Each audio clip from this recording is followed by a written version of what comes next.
네, 이번에 6인의 마감 전략입니다. 마감 전략 들어가기 전에 코스닥에서 이 IT 부품주 그동안 각광을 많이 받았던 Y솔의 주가가 좀 오늘 급락을 하고 있어요.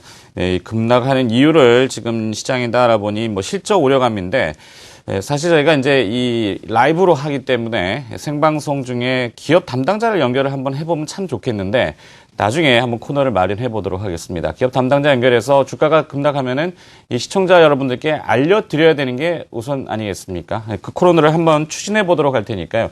일단 오늘은 Y솔 4분기 실적 우려감이 시장에서 좀 나오고 있어서 주가가 좀 거칠은 조정을 받고 있는 것 같습니다. 자, 6인의 마감 전략으로 가보도록 하겠습니다. 먼저 3인씩 나눠서 마감 전략 어떻게 구성되어 있는지 화면으로 만나보시도록 하죠. 3인의 마감 전략 박동기 전문가입니다. 낙폭과대 경기 민감주 비중을 확대하겠다고 보내왔습니다. 윤종빈 전문가는 양호한 숨고르기다. IT에 대한 매수를 계속 지속하겠다고 마감 전략 보내왔고요. 김남호 전문가는 제한적인 낙폭 과대 우량주 순환매. 이 말이 좀 어렵군요. 제한적인 낙폭 과대 우량주의 순환매. 낙폭 과대주들이 순환매로 반등하겠다. 제한적인 반등일 것이다. 이렇게 보내오신 것 같죠? 이 칸이 짧으니까 용어를 저렇게 해주시면 이제 해석이 좀 어렵죠. 하여튼 뭐 나중에 또 연결이 되면 여쭤보도록 합니다. 오늘은 박동기 전문가가 먼저 연결돼 있군요. 네, 와운의 박동기 전문가입니다. 안녕하십니까? 네, 안녕하세요. 낙폭이 큰 경기 민감주에 대한 비중을 늘리시겠다. 마감 전략 맞습니까? 네, 맞습니다. 조선 건설, 기계, 화학, 해운 고점 대비해서 50% 이상 빠진 종목들이 뭐 대부분인데요. 자, 이러한 경기 민감주 종목들에 대한 비중 확대 시점이 지금 되지 않았느냐 이렇게 지금 판단이 되어서 낙폭 과대 경기 민감주 비중 확대 쪽으로 방향을 잡아봤는데요. 시장 흐름을 보게 되면은 자, 이번에 지금 1900포인트 안착을 할 수 있을 것이냐. 자, 이 부분이 지금 최대 관건인데 자, 오늘 같은 경우 지금 엊그제 금요일날 미국 시장에 지금 상당히 큰 폭 상승했음에도 불구하고 자, 우리 시장은 지금 보합권에서 지금 등락을 거듭하고 있는 이런 상황인데요. 자, 그렇기 때문에 지금 최근 약세장에서 다시 한번 또 주가가 밀리는 것이 아니냐 이런 뭐 우려감들도 지금 가질 수 있는 그런 지금 상황이라고 생각이 됩니다.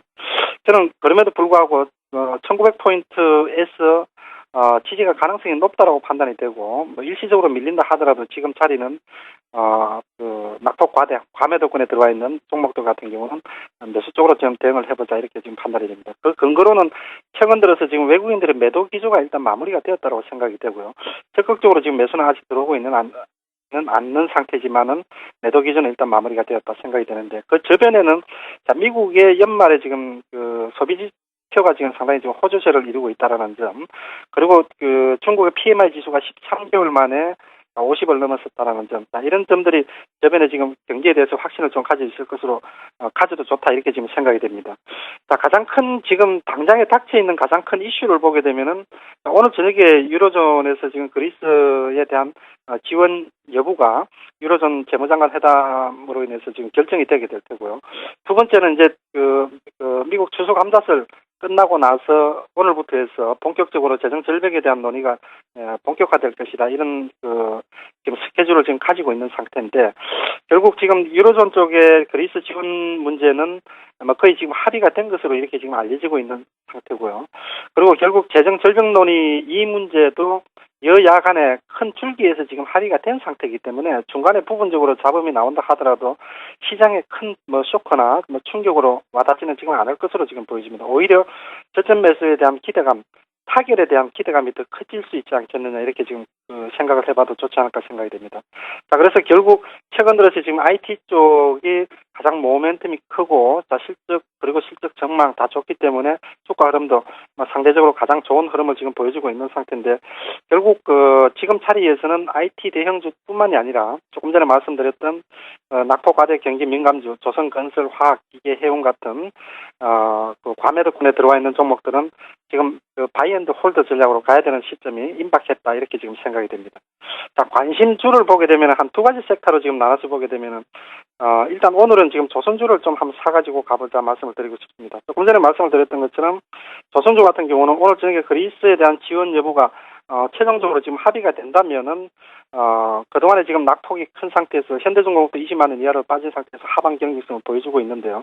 그래서 그리스에 대한 지원, 그러니까 이 부분이 지금 합의가 된다면은 조선주는 가뭄의 단비처럼 아마 모멘텀으로 지금 작용될 가능성이 일단 높다라고 보여지고요. 그렇기 때문에 대우조선이나 현대중공업 같은 경우는 오늘 한번 사가지고 가보자 말씀을 드리고 싶고, 코스닥은 오늘 뭐 전반적으로 IT 부품주 쪽 종목들이 지금 조정 흐름을 지금 보여주고 있는데, 뭐 테마주가 지금 상대적으로 강하기 때문에 아마 좀 쉬어가는 그런 분위기를 보여주고 있습니다만은, 지금 낙폭 과대 IT 부품주 쪽 중에서 가장 지금 저점에 있는 종목들이 지금 아몰레드 장비주 쪽입니다.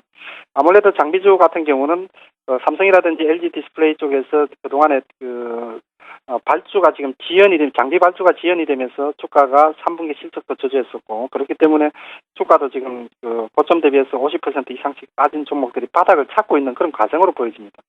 그래서 여기에서 지금 테라세미콘이라든지 비아트론 같은 이러한 핵심 기술을 가지고 있는 종목들은 결국 지금 자리 중심으로 해서 시간이 문제지 지금 자리가 저점이 아니냐 이렇게 판단이 되기 때문에 이런 종목들 같은 경우는 분할 매수해서 모아가는 전략이 필요한 시점이다 이렇게 지금 보여집니다.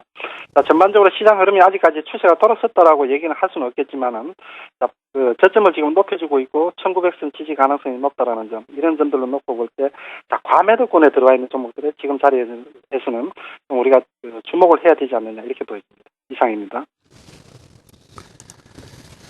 잘 알겠습니다. 와운의 박동기 전문가의 월요일 마감 전략 들어봤습니다. 고맙습니다. 네, 나머지 3인의 마감 전략도 화면으로 정리된 걸 보시죠.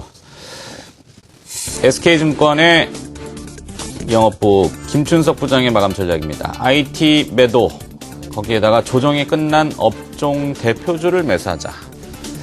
IT를 매도해서 조정이 끝난 업종 대표주 쪽으로 가자. 이런 뜻인가요? 궁금하죠? 네. 좀 이따 전화 연결해서 제가 여쭤보도록 하겠습니다. 이현상 부장은 유통과 낙폭과대 자동차에 관심을 둔다. 이렇게 마감 전략을 보내오셨고요. 김우신 전문가는 업종 대표 대형주 반등 구간이다. 관심을 계속 두는 것이 유효하다. 이렇게 마감 전략을 보내왔습니다. 자, SK증권 영업부 김춘석 부장 연결합니다. 안녕하십니까? 안녕하십니까? 네, IT를 매도해서 조정이 끝난 업종 대표주로 가는 겁니까? 아니면 이 어떤 뜻인가요? 정확히 보셨습니다. IT 관련주를 매도를 해서 그다음에 조정이 끝난 업종 대표주 쪽으로 매수를 하자, 그런 얘기가 되겠습니다. 아시는 것처럼 지난주에 미국과 중국이 경제 지표가 상당히 양호하게 나왔습니다. 그래서 여러 가지 긍정적인 효과를 보일 걸로 예상이 되고 있는 상태고요. 이번 주 들어가지고도 몇 가지가 있긴 한데, 가장 중요한 부분이 내일 이틀 워싱턴 DC 연준회의에서 버냉키 연준의장이 어떤 얘기를 하느냐, 이런 부분일 것 같습니다. 그래서 금년 말 종료될 오퍼레이션 트위스트를 연장하느냐 또는 대책 프로그램이 발표된다면 시장 흐름이 더 긍정적인 요인으로 작용이 될 걸로 보고 있고요. 그리고 이제 27일부터 시작되는 네임덕 2차 세션에서 이제 민주공화당 양당 간의 어떤 재정 절벽에 관한 어떤 의견들이 왔다 갔다 할 것 같은데, 이 이슈가 해결될 가능성이 보인다는 자체가 시장엔 오히려 더 긍정적으로 작용을 할 것 같습니다. 좋게 작용할 것 같은데, 만약 이런 식으로 계속해서 긍정적인 부분들이 도출이 되기 시작을 한다면 그동안의 IT 부분들이 먼저 움직였던 것은 사실은 업황이 좋기도 했지만 여타 다른 쪽으로 옮겨갈 수 있는 자리가 없었기 때문에 사실은 IT가 많이 움직였다고 저는 개인적으로 보고 있습니다. 그렇다고 친다면 주변 환경 자체가 개선이 되고 좋아지고 있다고 친다면은 오히려 이제는 너무 가격이 너무 높아진 IT 관련주보다는 그동안에 실적이 좀 안 된다, 주위 환경이 안 좋다 해서 계속 못 올라갔던 주들, 그러니까 예를 들어 조선주에 있어서 삼성중공업이라든가, SK 하이닉스라든가, 또 현대자동차라든가, LG화학 같은 종목들이 충분히 조정을 받았기 때문에 오히려 이런 쪽으로 접근하는 것이 투자 승률면에 더 낫다고 생각을 합니다. 그런데 전제 조건은 앞에서 말씀드린 것처럼 일단 업황이 시황 자체가 전반적으로 좋아진다는 그런 부분이 되겠지만, 그런 의미에서 이쪽으로 가는 게 좋을 것 같고, 이번 주에 나오게 되는 여러 가지 지표들 자체도 상당히 괜찮을 거라고 일단 얘기가 되고 있는 상태입니다. 그래서 제가 말씀드리려고 하는 것은 IT 관련주가 안 좋아서 정리하고 바꿔 타자는 게 아니라, IT 관련주가 좋지만 지금부터는 오히려 여타 대표주들이 훨씬 더 수익성이 좋을 거기 때문에 갈아타자, 이런 말씀을 드리고 있는 겁니다. 그래서 그런 쪽으로 관심을 갖자라고 말씀을 드리겠습니다. 이상입니다. 잘 알겠습니다. SK증권 영업부의 김춘석 부장의 마감 전략이었습니다. 고맙습니다. 네, 지금까지 6인의 마감 전략 보셨습니다.